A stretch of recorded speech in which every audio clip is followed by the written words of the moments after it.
നമസ്കാരം. ഒമാനിൽ വിവാഹത്തിന് മുൻപുള്ള വൈദ്യപരിശോധന നിർബന്ധമാക്കി. 2026 ജനുവരി 1 മുതൽ ഈ പുതിയ നിയമം പ്രാബല്യത്തിൽ വരുമെന്ന് ഒമാൻ ആരോഗ്യ മന്ത്രാലയം അറിയിച്ചു. രാജ്യത്തെ പൗരന്മാരുടെ ആരോഗ്യ സുരക്ഷ ഉറപ്പാക്കുന്നതിനും ജനിതക പാരമ്പര്യ പകർച്ചവ്യാധികളുടെ വ്യാപനം തടയുന്നതിനുമുള്ള സുപ്രധാന നടപടിയായാണ് ഈ തീരുമാനം. എല്ലാ ഒമാനി പൗരന്മാർക്കും ഇത് ബാധകമാക്കും. രാജകീയ ഉത്തരവ് നമ്പർ 111/2025 പ്രകാരമാണ് പുതിയ വ്യവസ്ഥ. വിവാഹം രാജ്യത്തിനകത്തോ പുറത്തോ വെച്ച് നടന്നാലും അല്ലെങ്കിൽ വധുവോ വരനോ ഒരാൾ വിദേശിയാണെങ്കിലും വിവാഹ കരാർ പൂർത്തിയാകുന്നതിനുള്ള അടിസ്ഥാന നിബന്ധനയായിരിക്കും ഈ വൈദ്യ പരിശോധന.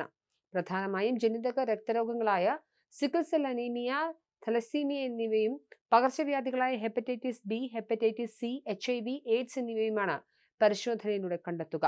പരിശോധനാ ഫലങ്ങളുടെ അടിസ്ഥാനത്തിൽ ദമ്പതികൾക്ക് ആവശ്യമായ മെഡിക്കൽ കൗൺസിലിംഗ് നൽകും. ഈ തീരുമാനം ദൂരവ്യാപകമായ ലക്ഷ്യങ്ങൾ മുൻനിർത്തിയാണെന്ന് ആരോഗ്യ മന്ത്രാലയം വ്യക്തമാക്കി.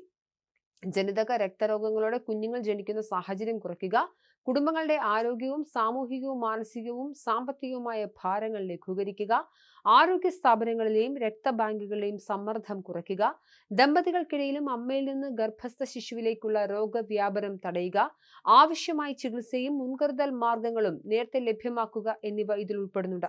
പരിശോധന നിർബന്ധമാണെങ്കിലും വിവാഹവുമായി മുന്നോട്ട് പോകണോ വേണ്ടയോ എന്ന അന്തിമ തീരുമാനമെടുക്കുന്നതിൽ സർക്കാരോ ആരോഗ്യവകുപ്പോ ഇടപെടില്ലെന്നും മന്ത്രാലയം വ്യക്തമാക്കിയിട്ടുണ്ട്. വിവാഹ ജീവിതത്തെയും ഭാവി തലമുറയും ബാധിക്കുന്ന ആരോഗ്യ വിവരങ്ങൾ ദമ്പതികളെ വ്യക്തമായി അറിയിക്കുക എന്നത് മാത്രമാണ് നയത്തിന്റെ ഉദ്ദേശം.